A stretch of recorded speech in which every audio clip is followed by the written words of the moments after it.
Assalamualaikum warahmatullahi wabarakatuh. Bagaimana kabar teman-teman? Semoga kita selalu dalam lindungan Allah. Hari ini kita akan belajar tentang tematik tema 2, subtema 3 tentang energi alternatif. Kebutuhan manusia terhadap energi semakin lama semakin meningkat. Sedangkan jika kita menggunakan secara terus-menerus, sumber energi akan semakin sedikit. Lalu, bagaimana jika persediaan energi yang dibutuhkan semakin sedikit ya? Jangan khawatir ya teman-teman, karena semakin berkembangnya ilmu pengetahuan dan teknologi, kini sudah tersedia energi alternatif. Tahukah kamu apa yang dimaksud dengan energi alternatif itu? Energi alternatif adalah semua energi yang dapat digunakan untuk menggantikan sumber energi utama. Apa saja yang termasuk sumber energi alternatif? Yang pertama yaitu energi matahari.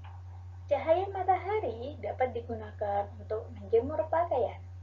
Selain itu, cahaya matahari juga dapat dirubah menjadi energi listrik, yaitu dengan cara menggunakan panel surya. Kemudian, listrik yang dihasilkan oleh sistem panel surya dapat digunakan secara langsung, misalnya untuk menghidupkan lampu, pompa, radio, dan lain sebagainya. Yang kedua yaitu energi angin. Energi angin dapat digunakan untuk menghasilkan energi listrik, yaitu dengan cara menggunakan kincir angin. Angin yang kencang akan menggerakkan roda gigi yang berfungsi untuk mempercepat baling-baling. Dari roda gigi itulah akan terhubung pada generator yang fungsinya yaitu untuk mengubah energi gerak menjadi energi listrik. Yang ketiga yaitu energi air. Derasnya air pada bendungan akan menggerakkan turbin pembangkit listrik, yaitu akan terjadi perubahan mekanis menjadi energi listrik. Yang keempat yaitu panas bumi. Energi panas bumi merupakan energi yang berasal dari panas yang disimpan di bawah permukaan bumi. Pusat bumi terbentuk dari lapisan batuan yang sangat panas. Hal itu menunjukkan bahwa bumi merupakan sumber energi panas yang sangat besar. Energi panas bumi dapat dimanfaatkan menjadi pembangkit listrik. Dan yang terakhir yaitu bahan bakar bio. Bahan bakar bio terbagi menjadi 3. Yang pertama, bahan bakar bio yang berasal dari tumbuhan, di antaranya tumbuhan berbiji yang mengandung minyak seperti bunga matahari, jarak, kelapa sawit, kacang tanah, dan kedelai. Bahan bakar tersebut dikenal sebagai biodiesel. Biodiesel dapat digunakan untuk menggantikan solar. Yang kedua yaitu bahan bakar bio yang berasal dari kotoran ternak yang dikenal sebagai biogas. Kotoran ternak yang dimasukkan ke dalam ruangan bawah tanah atau lubang. Selain itu, bahan bakar ini dapat juga dimanfaatkan untuk bahan bakar kendaraan bermotor maupun menghasilkan listrik. Yang ketiga yaitu bahan bakar bio yang dibuat dengan teknik fermentasi biomasa seperti singkong, ubi, jagung, dan sagu dapat diubah menjadi bioetanol. Bioetanol dapat menggantikan bensin ataupun premium. Selanjutnya yaitu singkong, ubi, jagung, dan sagu dapat diubah menjadi bioetanol. Selain dapat diubah menjadi bioetanol, singkong juga sangat berperan dalam memajukan kesejahteraan masyarakat Indonesia. Karena hampir semua bagian pohon singkong bisa dimanfaatkan, mulai dari umbinya hingga daunnya. Nah, dari olahan singkong tersebut menjadi mata pencaharian bagi masyarakat, mulai dari bentuk usaha kecil, industri rumahan, hingga pabrik. Tahukah kamu apa saja kelebihan dan kelemahan energi alternatif? Kelebihan energi alternatif yang pertama yaitu dapat digunakan secara terus-menerus. Yang kedua, ramah lingkungan. karena tidak menghasilkan limbah yang membahayakan lingkungan.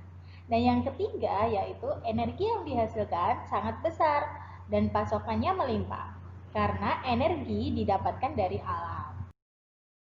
Selain kelebihan, energi alternatif juga memiliki kelemahan. Nah, kelemahan energi alternatif yaitu yang pertama, keterampilan dan sumber daya manusia yang sangat terbatas. Yang kedua, ketersediaannya dipengaruhi oleh musim.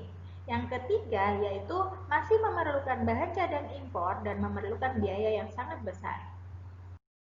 Sebelumnya, kita telah mempelajari energi alternatif.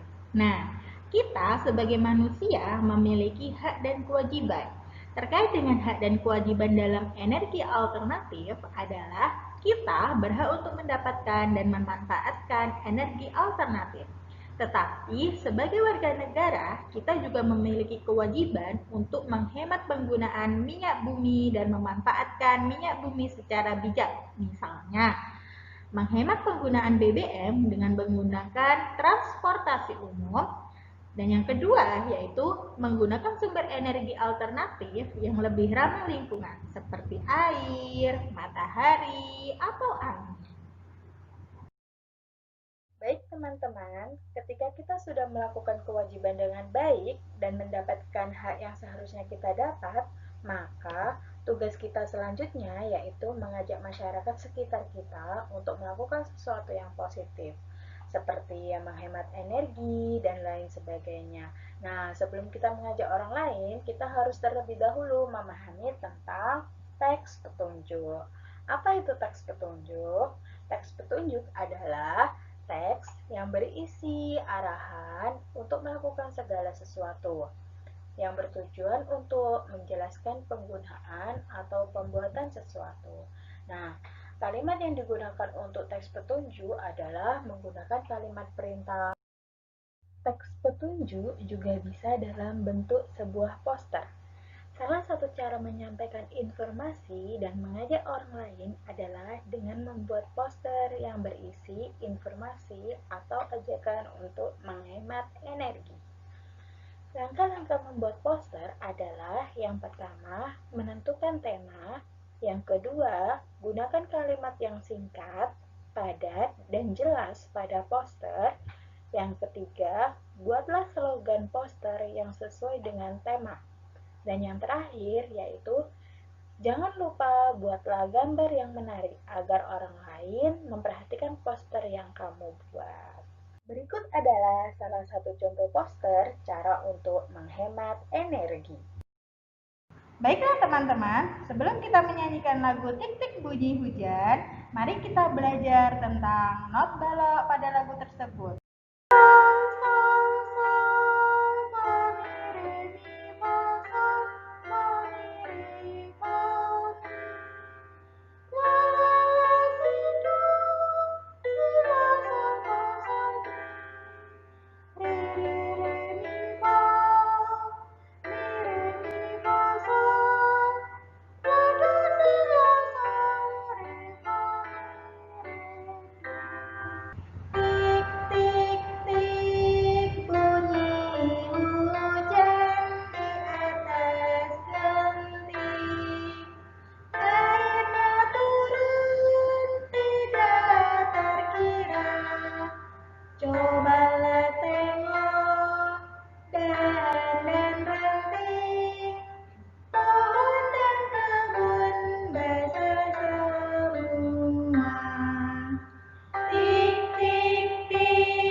Baik teman-teman, tadi kita sudah mendengarkan lagu dengan judul Tik-Tik Bunyi Hujan. Maka, bernyanyi dapat dilakukan sendiri atau berkelompok. Paduan suara yaitu salah satu contoh bernyanyi yang dilakukan dengan cara berkelompok.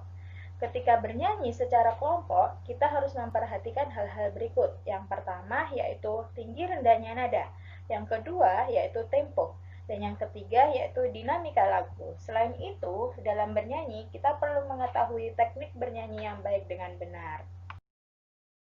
Hal-hal yang harus diperhatikan saat bernyanyi yaitu yang pertama, lakukan pemanasan. Yang kedua, kita harus mengatur teknik pernafasan.